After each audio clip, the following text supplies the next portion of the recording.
ओम श्री गणेशाय नमः। ओम नमः शिवाय। ओम त्र्यंबकम यजामहे सुगंधिम पुष्टिवर्धनम उर्वारुकमेव बंधनान मृत्युर्मुच्य मामृतात्। प्रिय भक्तों, हमारे YouTube चैनल पर आपका बहुत बहुत स्वागत है।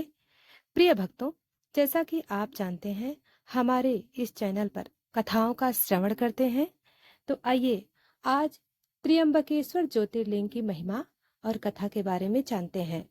तो प्रिय भक्तों, हमारी हर भक्ति वीडियो आप तक पहुंचे, इसके लिए वीडियो को लाइक करें, सब्सक्राइब करें और कमेंट में हमें जरूर बताएं कि आपको यह कथा कैसी लगी। हर हर महादेव। प्रिय भक्तों, त्र्यंबकेश्वर ज्योतिर्लिंग की चमत्कारी और पौराणिक कथा जो शिव भक्तों के लिए श्रद्धा का केंद्र है। यह कथा न केवल ज्योतिर्लिंग की स्थापना की है, बल्कि धर्म और तपस्या की भक्ति का भी अद्भुत उदाहरण है।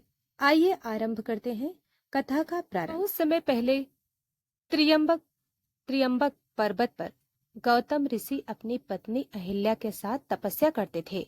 वे अत्यंत पुण्यात्मा और परोपकारी थे। उनकी यज्ञों और तप के प्रभाव से वहां वर्षा होती, सूखा मिटता और लोग समृद्ध रहते।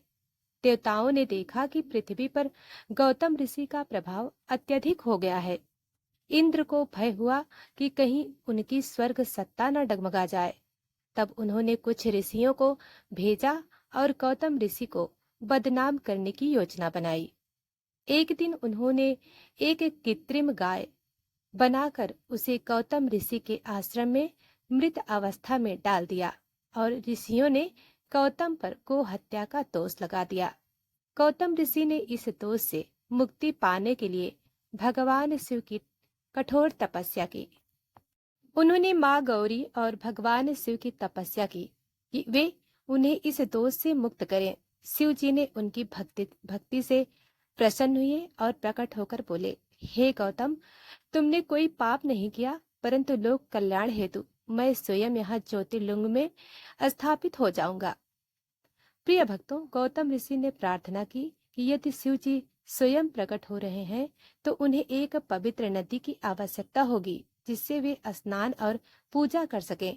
शिव जी ने माँ गंगा गोदावरी रूप में को धरती पर उतारा, लेकिन गोदावरी केवल कुछ क्षणों के लिए आई और चली गई।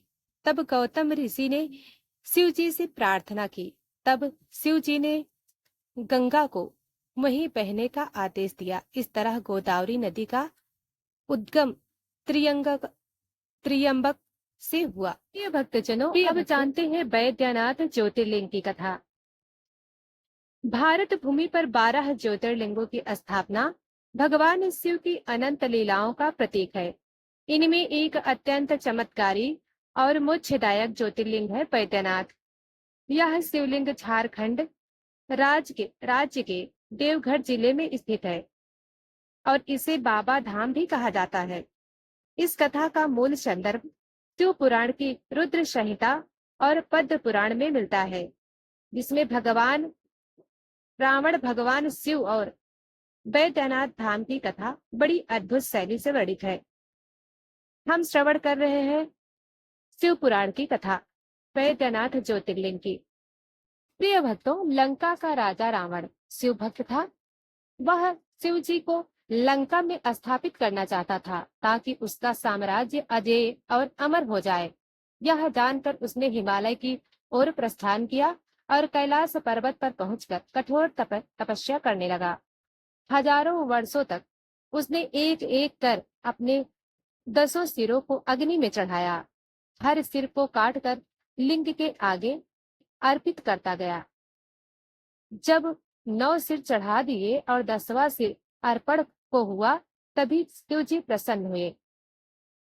भगवान शिव बोले, रावण, मैं तुम्हारी भक्ति से प्रसन्न हूँ, वर मांगो। रावण बोला, हे महादेव, आप कृपा करके मेरे साथ लंका चले और वहीं स्थापित हो जाएं। शिव जी मुस्कुराए और बोले, मैं एक शिवलिंग के रूप में तुम्हें दे रहा हूँ, पर ध्यान रहे, जहाँ एक बार इसे धरती पर रखोगे वहीं यह स्थिर हो जाएगा। रावण ने शिवलिंग को स्वर्ण कलश में रखकर यात्रा आरंभ की। देवताओं की चिंता। देवगढ़ रावण की योजना से चिंतित हो उठे। यदि शिव जी लंका में स्थापित हो गए तो रावण अजेय हो जाएगा। उन्होंने भगवान विष्णु और वरुण देव से निवेदन किया कि कुछ ऐसा किया जाए जिससे रावण रास्ते में रुक जाए। भगवान विष्णु ने एक युक्ति निकाली। उन्होंने वरुण देव से कहा कि रावण को मूत्र विसर्जन की तीव्र इच्छा हो जाए। जैसे ही रावण देवघर के निकट पहुंचा, उसे असहनीय मूत्र त्याग की इच्छा हुई। वह चिंतित हो उठा क्योंकि शिवलिंग को नीचे नहीं रखना था। ग्वाले के रूप में भगवान विष्णु। उसी समय भगवान विष्णु एक ग्वाले बालक के रूप में प्रकट हुए। रावण ने उनसे कहा, हे बालक, कृपया थोड़ी देर यह शिवलिंग पकड़ लो, मैं लौट लौट कर लेता हूँ। बालक ने वचन दिया, पर यह शर्त रखी, यदि तुम देर करोगे तो मैं 3 बार पुकारूंगा और उत्तर ना मिलने पर यह शिवलिंग रख दूंगा।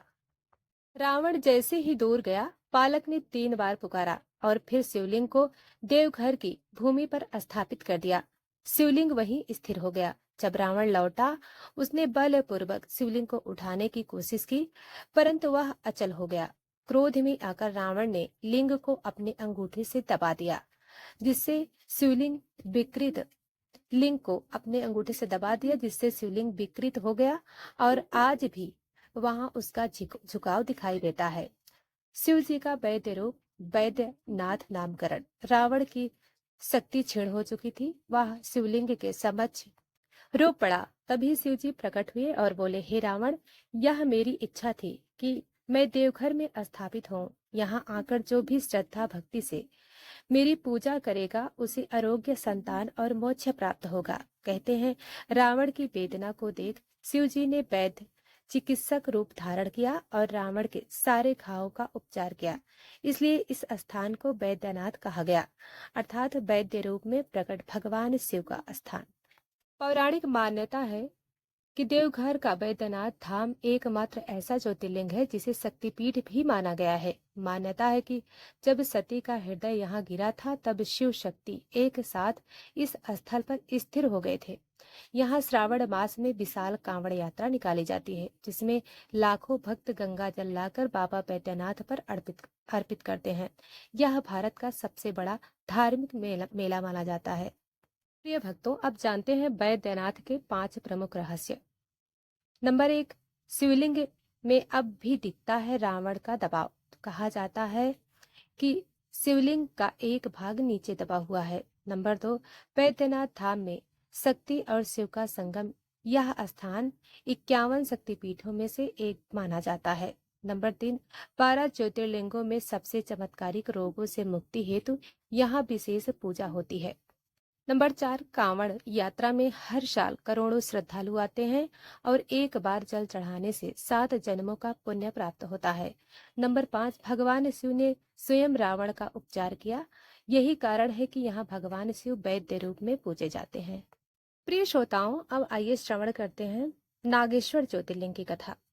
भगवान शिव के 12 ज्योतिर्लिंगों में से एक नागेश्वर ज्योतिर्लिंग पश्चिम भारत के गुजरात राज्य के द्वारिका के निकट स्थित है। इसे नागेश्वर महादेव भी कहा जाता है। यह ज्योतिर्लिंग अत्यंत चमत्कारी और रक्षक रूप में प्रसिद्ध है। पुराणों में वर्णित नागेश्वर की कथा बहुत प्राचीन काल की बात है। दर्शन नामक एक परम शिव भक्त वैश्य था। वह नित्य शिव जी की उपासना करता, परंतु उसका क्षेत्र राक्षसों द्वारा आतंकित था। उन राक्षसों का नायक तरुक नामक एक अत्यंत क्रूर और बलशाली राक्षस था। राक्षस तरुक समुद्र तट के पास एक जंगल में अपनी पत्नी दारुका के साथ रहता था।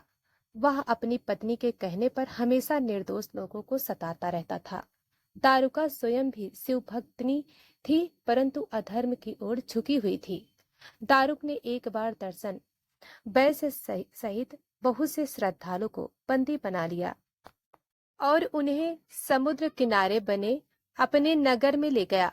वहां सभी कैदियों को कष्ट दिया जाने लगा।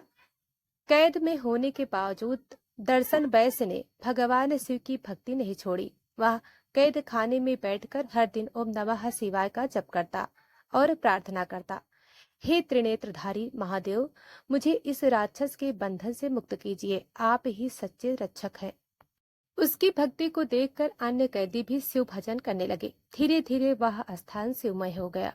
दर्शन की पुकार सुनकर भगवान शिव स्वयं ज्योति रूप में वहां प्रकट हुए और कहा, बस मैं तेरी भक्ति से प्रसन्न हूँ, अब देख कैसे अधर्मी का अंत होता है।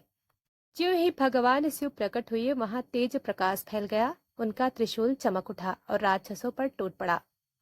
शिव जी ने अपने त्रिशूल से दारुक का संहार कर दिया। उसकी पत्नी दारुका को भी शिव ने चिताया, यदि तू वास्तव में मेरी भक्त है तो सत्य के मार्ग पर चल, अधर्म का साथ तज। दारुका ने शिव जी से क्षमा मांगी और व्रत लेकर तपस्या करने लगी। वहीं पर भगवान शिव ने अपने ज्योति रूप को स्थिर कर दिया और दर्शन वैश्य को वरदान दिया, जो कोई मेरे इस रूप का दर्शन करेगा वह भय, रोग और शत्रु से मुक्त होगा। यह स्थान अब नागेश्वर के नाम से जाना जाएगा, क्योंकि वहां बहुत से नाग रहते थे और शिव जी स्वयं भी नागों के आभूषण धारण करते थे, इसलिए इसका नाम पड़ा नागेश्वर ज्योतिर्लिंग। यह ज्योतिर्लिंग अरब सागर के किनारे स्थित है। मंदिर में शिव जी का एक विशाल प्रतिमा स्थित है। यह शिवलिंग स्वयंभू और अत्यंत चमत्कारी माना जाता है। यहाँ हर शिवरात्रि और सावन में लाखों श्रद्धालु दर्शन करने आते हैं। नागेश्वर ज्योतिर्लिंग का महत्व। रक्षा देने वाला शिव यह ज्योतिर्लिंग भक्तों की रक्षा करता है। शत्रु बाधा से मुक्ति। यहाँ दर्शन मात्र से ही शत्रु भय समाप्त हो जाते हैं। भक्ति और ज्ञान की प्राप्ति। यहाँ शिव भक्ति का विशेष प्रभाव होता है। ओम नमो नागेश्वराय महादेवाय त्र्यंबकाय नमः। ओम नागेश्वराय महादेव, मेरी समस्त पीड़ा हर लीजिए। मुझे आपकी भक्ति से कभी वियोग ना हो।